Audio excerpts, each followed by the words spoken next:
Heyo, thanks for taking the time, at the very least, to click on this video. I'm Kiergon, Minecraft player with loads of game time, probably way too much, but a long way from a high-level player. But you know what? That's okay, because Minecraft is so much more about the experience of playing than that of the level you play at. I'm a dad in a family of Minecraft players, and with that comes the following, watching, and joining discussions on many Minecraft content creators. Hermitcraft, Truly Bedrock, previous seasons of Empires, the Life series, which we absolutely love, and Project Bedrock are just some of the ones that we watch. And we've learned loads about the game and the potential of what we can build from them, and the experiences and fun that can be had in this game. But while watching, whether streams or videos, I've become fascinated with the content creation portion. Not in so much as I want to become somebody who only does content creation, but from the creative and the technical side of it. Thus, here we are. A first video of me playing, but not a first of editing. And as a first, I've been mulling over how to start the content. See, I've streamed a few times, and it was a blast for two key reasons. First, the collab. I got to, through chat, get some awesome ideas on this guy up here. Let me fly up here and show you. On this guy right here. And that was super helpful, and though not an absolutely perfect build, I was and am super happy with how it turned out. Secondly, the interaction, the conversation about Minecraft, the play styles, and the people in the chat keep things interesting while grinding. And as we all know, grinding for materials is a long process, and the building process as well. That brings us to videos. I'm not part of an active content SMP, though I am playing on a few different SMPs. And that makes creating content something of a challenge, in that I'm not certain what to do. But that's okay, because it will come as I do it. I've decided that with this video, I'm going to show you some of the things that I've built, some projects I've been part of, and some things I'm working on. From there, we'll see how it goes. But to kick things off, I'm going to pass the video on to my son, who has a joke for you all. What did Alex say when she saw the cows on top of the mountain? The stakes can never be higher. I hope you all enjoyed that. He was pretty excited to be able to tell it, and I can't wait to show him in the first video. So I play on Minecraft Bedrock. It's not because I prefer one or the other, but because when we started playing as a family, we played on console. Java doesn't support that. I've played Java, both regular and modded, and enjoy the version for many of the same reasons I do Bedrock, but Bedrock just supported a way for my family to play. I currently play on a few different multiplayer servers, and I figured we'd start there. Infinitree, which is hosted by BluJay Games, is probably the first server I've played on that gave me an opportunity to play and interact with other players. I'll include the details of how to join below. I've had a lot of fun on this server in a lot of ways, whether player interactions, building, or landscaping as a team, trying out new builds, or being part of pranks, all of which just add to the Minecraft experience. Haven't always done it right, but it's allowed me to learn from others on aspects of the game I don't think I would have ever gotten to. So let's go. Let me show you some of the things done on here. So Infinitree is a themed district build server, and in a lot of ways that allowed us to figure out what style of build we preferred, how we'd go about it, and just really become more experienced in the game itself. Sky and I, Sky is my wife and somebody that play Minecraft regularly with, we started in the medieval district on this server, and this is one of the first builds that we did just to start the game. This being our inn. I'll take a quick run through it, show you some of the things we added to it. So this is our tavern section. There was an incident on the server a while back that killed some of our villagers that were in the chairs here. But we got past that, and eventually at some point we will restore them to where they are. this library with our one villager that's remaining, Bob. And you can see that we learned a lot from watching some videos, looking at some concept art, looking at some builds over whether it be Google or Pinterest or one of those sites. It really gave us some insight into how to lay a place out. And you know what? This is an early build, and I think even coming in here now, we can see a lot of opportunity for improvement. Our first main storage unit is down here, and one thing you'll notice, a note, is that I love to build storage units, but I as much love to not use the storage units in the way that they're supposed to be used, and like to just leave boxes around or put chests down that I can just throw things in. I'm sure that I'm not the only one that does this, but I know that it bothers quite a few of the people that I play along with. Outside of this, I think medieval content or buildings are a great way to start to learn how to play Minecraft from a building aspect. A lot of the blocks that are within the game I find are that work really well with this theme, and this is just a little fishing village spot that Sky and I put together over a period of time. Some boats and some docks and some fishing houses. Over here is a shipbuilding yard that I put together along with a lumber mill and yard.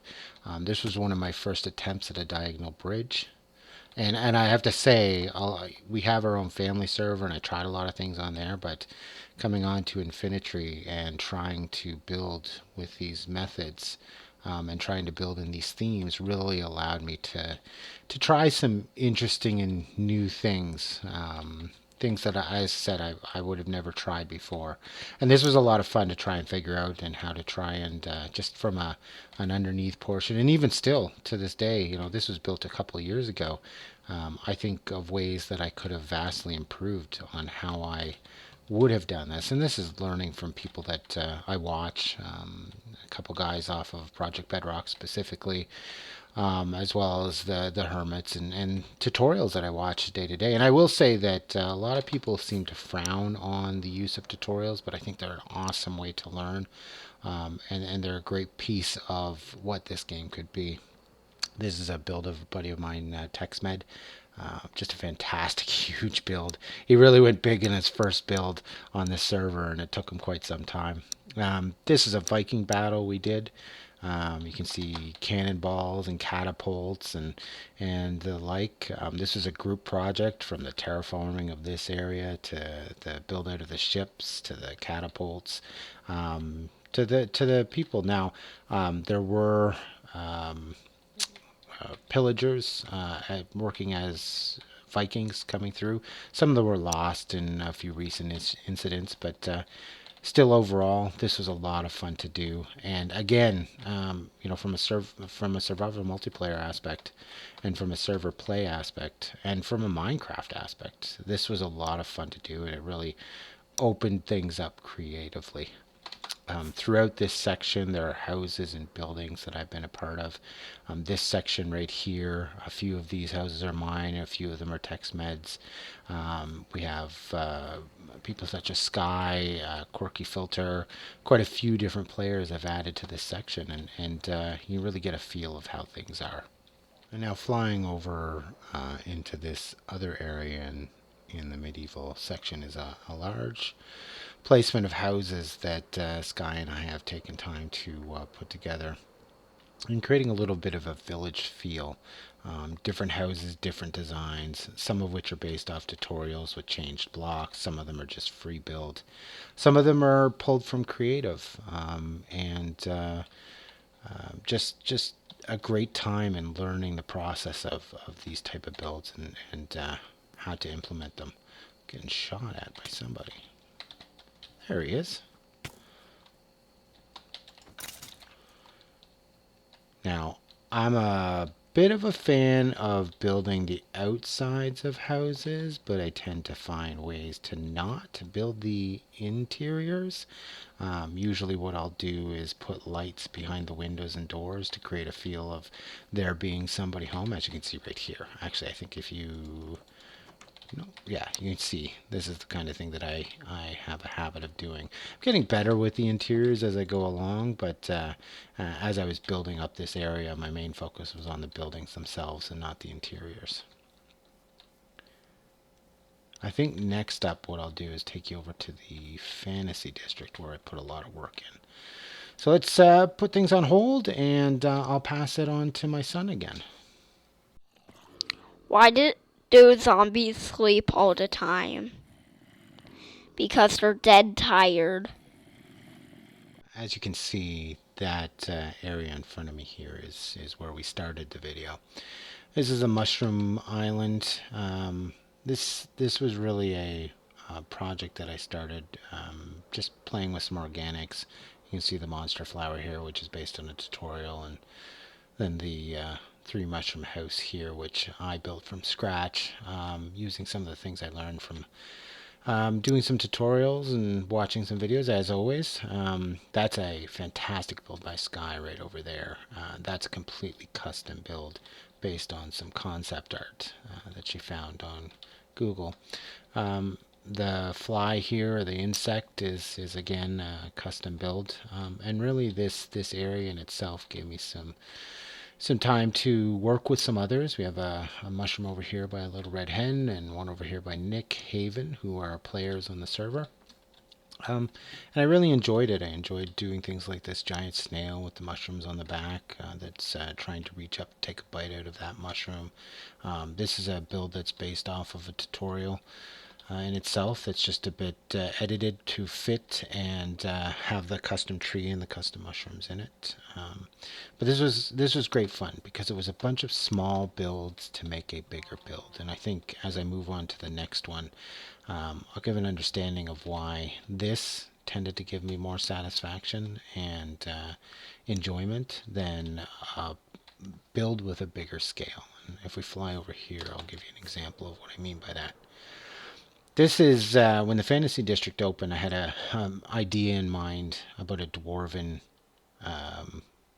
cave system, dwarven keep, and one of the first things I wanted to do was build the nether portal for this area, and I had a lot of fun designing this in creative as a obviously a dwarven hammer, and what was based around it, and to put it together took a lot of enjoyment, a lot of fun. And then I moved on to the Dwarven Keep itself. And this is the entryway, which again, built in creative, brought it over here. A lot of fun to build using some different blocks and some different designs that I felt in some ways were going to be related to dwarves. You can see on one side we have a sword hilt coming out of the ground from water. Water falls down the side, and on the other side it is based out of lava. That was an interesting concept to come up with in itself.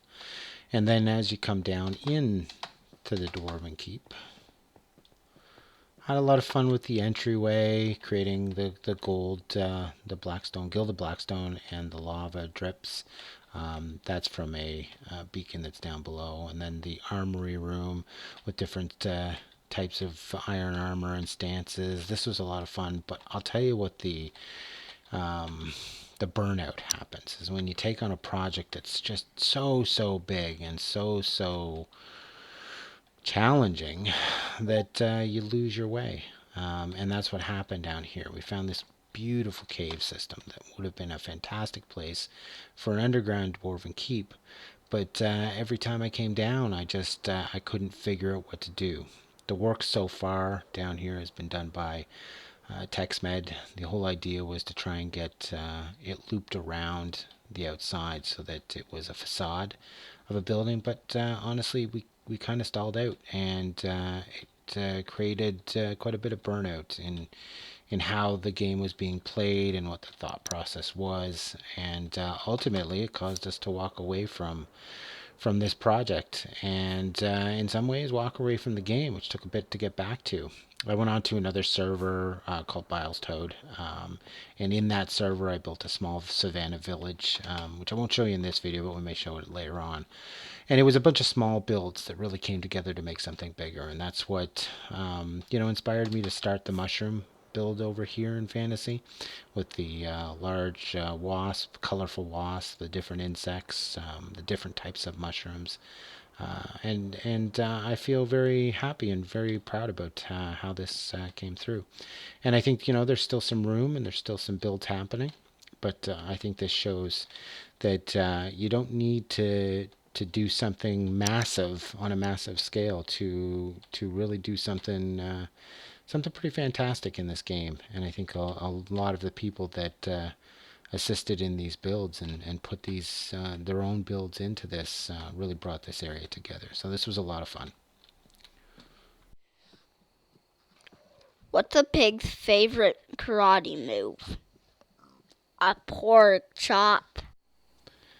I think as we go into the nearly 15 to 20 minute mark of the video, I'm going to take you over to the end. Just a couple of cool things I want to show you in here that were largely team projects, and then I'd like to take you over to the sci-fi district to show you what I'm working on over there, and what I'm going to work on in an upcoming stream, so I can get some feedback and collab with some people.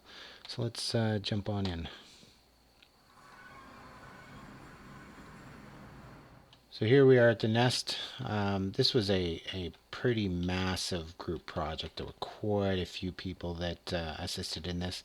There's only a few of the names of the people. There were quite a few people in and out. And it was a pretty exciting build because these towers, for example, are something Sky and I worked on. A lot of this is custom. Some of it, the dragon heads on the top, as an example, are taken from a few tutorials, just with different variants of color blocks and such. And as a big picture item, this was probably one of the largest projects that I had ever been a part of to start, and from every aspect, it was a lot of fun. It was a lot of fun partnering with the other players, coming up with the designs, working the colors. And I will say that the person who was main behind this, HWC Rebel, really built this and planned this in a way that you can actively run dragon fights on this without worrying about it damaging any of the outside towers, any of the groundwork. Just a fantastic overall build, and a lot of fun to collab. And that center dragon on top of the tower was put there by Sky. And yeah, you could shoot those end crystals, but you'd have to replace them if you came back. So let's take you over to the sci-fi district. I'm going to show you how we get into that, because this is a project that Sky led, and I think it's just a wonderful project. So you jump down here. We get down here.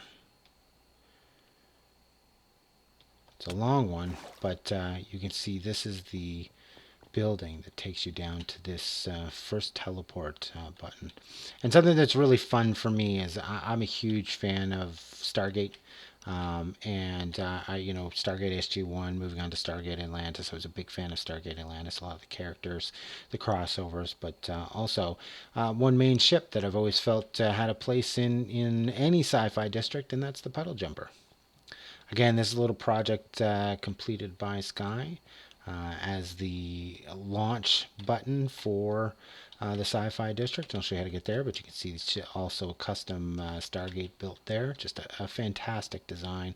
All you simply do is walk in here and press the button, and you're teleported over to the other side.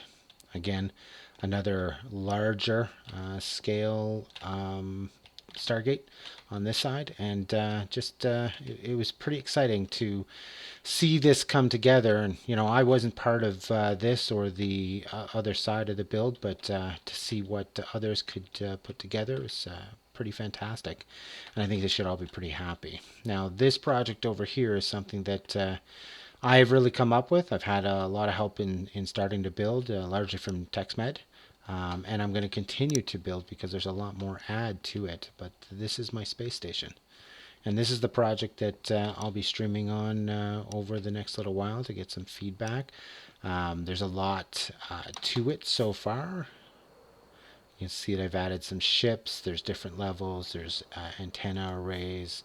There's ship landing ports. There are security guns and antennas all throughout.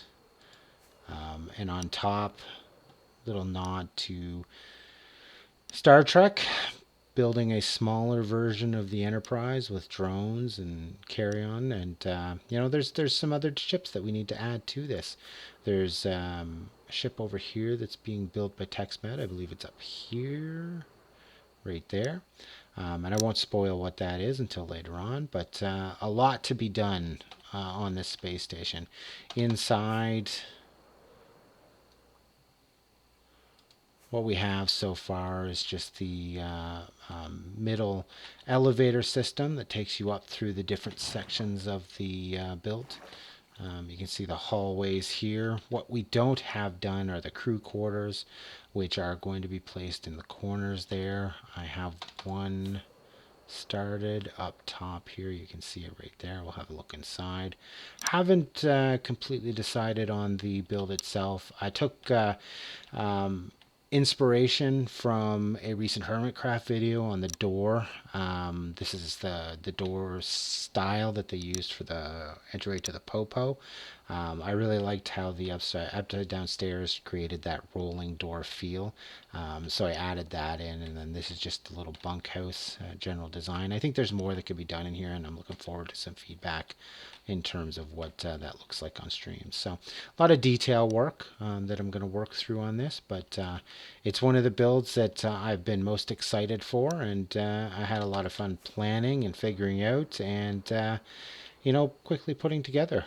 And I'm looking forward to seeing what feedback I get on stream and where this goes. So that's about it for me.